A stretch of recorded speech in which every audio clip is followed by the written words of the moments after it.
Hoje a gente vai focar em aspectos de qualidade e custo. Como é que a gente gerencia essas duas coisas, né? O gerenciamento de tempo, escopo e pessoas também é muito importante, mas a gente já viu, então hoje o foco é na qualidade e no custo, né? Então vamos começar com a qualidade e como é que os gerentes de projetos tentam controlar isso daí. Então, em particular, para controlar a qualidade, o principal, né, é você testar o sistema. Então isso é algo que a gente vai ver mais à frente em outras aulas, mas é a melhor forma de controlar a qualidade. Você testar o sistema para ver se de fato ele faz o que é suposto fazer. Então o gerente de projetos tem que alocar atividades, tempo para testar o sistema. Se ele não fizer isso, é provável que ele tenha problemas de qualidade e não consiga gerenciar bem a qualidade. Além de testar o sistema, hoje em dia é muito comum também a ideia de revisar os artefatos, revisar o código, mas não só o código, outros tipos de artefatos, como os requisitos que vocês já fizeram. Então a ideia de que antes de alguma contribuição, algum artefato chegar ao repositório principal do sistema, o desenvolvedor que criou esse artefato, ele pede para um colega revisar o artefato. Então não chega nada no repositório principal do sistema sem antes ter sido feita uma revisão que tenta observar se há alguns problemas de qualidade naquele artefato criado. Uma forma particular de fazer isso é através de programação em pares, que o livro explica mais do que a gente vai abordar nessa aula, mas basicamente a ideia de, enquanto você está programando no seu computador, tem um colega do seu lado dando orientações ou já observando o código que você está escrevendo e fazendo perguntas, questionamentos sobre eles, né, sobre o código ou dando sugestões de melhorar esse código. Então essa ideia também é interessante, né? E outras formas de controlar a qualidade é, por exemplo, coletando atributos de qualidade, medindo esses atributos. Então, por exemplo, qual o tamanho médio dos métodos do sistema? Qual o método maior que eu tenho aqui? Tamanhos de classes, questões de acoplamento entre as classes. Todos esses são aspectos que podem ser medidos para dar uma indicação de se tem problema de qualidade ou não naquele código, certo? Hoje em dia também é muito popular usar ferramentas de análise estática,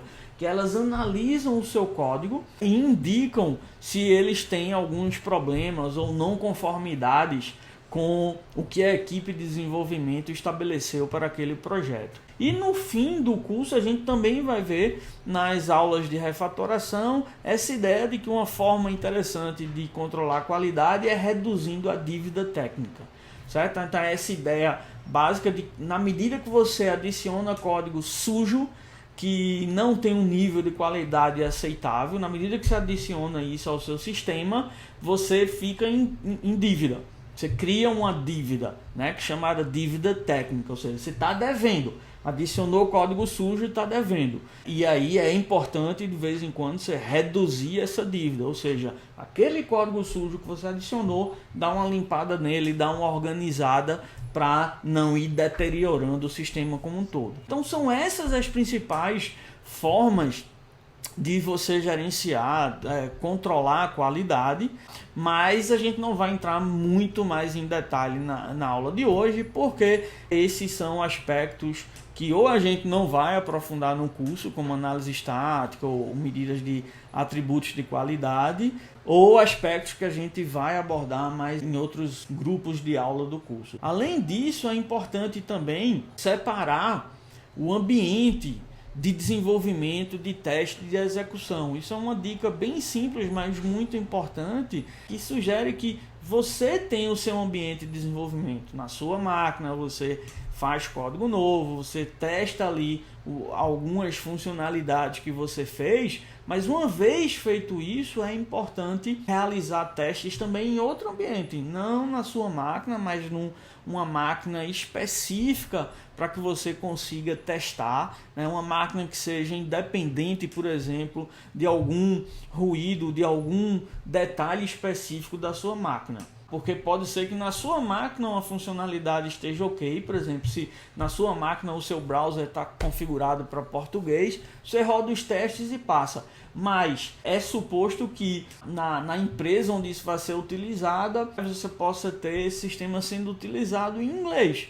Aí você rodou na sua máquina, o browser em português funcionou, mas quando vai rodar no cliente não vai funcionar, por conta dessa questão de idioma. Se você já tem um ambiente de teste preparado para fazer isso, com a configuração esperada do sistema real, quando ele for entregue ao cliente, você vai detectar ali, né, esse problema, porque aquela máquina de testes foi configurada especificamente, né, e com cuidado para ninguém mudar a configuração. Tá? Então ela vai relatar o erro lá. Enquanto na sua máquina, a máquina é sua, você faz todo tipo de configuração e assim por diante. Um tipo específico de teste aí que é bastante útil também é esse Daily Build and Smoke Test, que seriam testes bem simples que são realizados todo dia. Então todo dia, ao final do dia, por exemplo, você tenta gerar uma build do sistema, verificar se esses testes passam lá no ambiente de teste. Então isso daria uma garantia mínima de que o que você fez durante aquele dia, tá, não destruiu, não inviabilizou, não atrapalhou o comportamento de funcionalidade que já estava ok. E por fim, o ambiente de execução mesmo, que é onde vai ser o deployment do sistema. Então ter essa visão de que você precisa fazer algumas coisas na sua máquina, mas alguns testes precisam ser realizados em outras máquinas, é bastante importante. Sobre a revisão, algumas dicas bem básicas é que normalmente ela deve ser feita numa ferramenta. Então no nosso caso a gente vai ilustrar isso usando o próprio GitHub, né? O próprio GitHub tem funcionalidade para ajudar a gente a revisar o código que outras pessoas fizeram, ou também outros artefatos que a gente coloca lá no GitHub, como os documentos de requisitos, as features.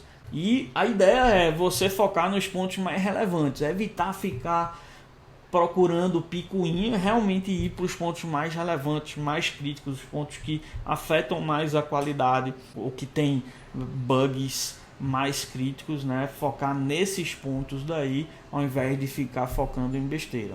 Normalmente é interessante ter um checklist, você pode ser guiado por esse checklist, mas apenas guiado, não exatamente focar, só se limitar ao que é especificado no checklist, porque isso pode tornar o processo bastante bitolado. Tem que ser objetivo. Também é importante, antes de criticar o código da pessoa, dizer o que é que ele tem de bom e criticar de forma adequada, de forma construtiva.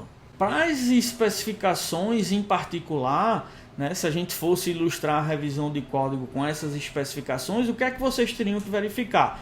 Primeiro teria que verificar se é sintaticamente válida. E se o Cucumber, que é a ferramenta que a gente vai usar para executar aquelas especificações, consegue executar aquilo. Se ao invés de usar given, o cara usou uma outra palavra-chave, certo? Vai dar problema. Então a primeira coisa é revisar isso, se o básico está funcionando. Segundo ponto é verificar se a especificação é clara, ou se tem erros. Por exemplo, se tem erros de inglês ou de português, né, erros sintáticos, ortográficos, já detectar, mas principalmente verificar se ela claramente especifica a intenção daquele passo. O que é que você quer que seja realizado naquele passo. Os commits que registram essas contribuições, eles devem claramente dizer a intenção da mudança, o que é que mudou naquele commit dali e por que mudou. E aí verificar se os requisitos batem com o checklist que a gente tem lá da aula de requisitos. Para outros artefatos a gente faz a mesma coisa, teste, código, design, documentação, faz esse processo de revisão. Então essa é basicamente a ideia do que é que a gente precisa fazer para controlar melhor a qualidade. Ou seja, dá uma visão geral, mas o grosso mesmo a gente vai ver em outras aulas depois.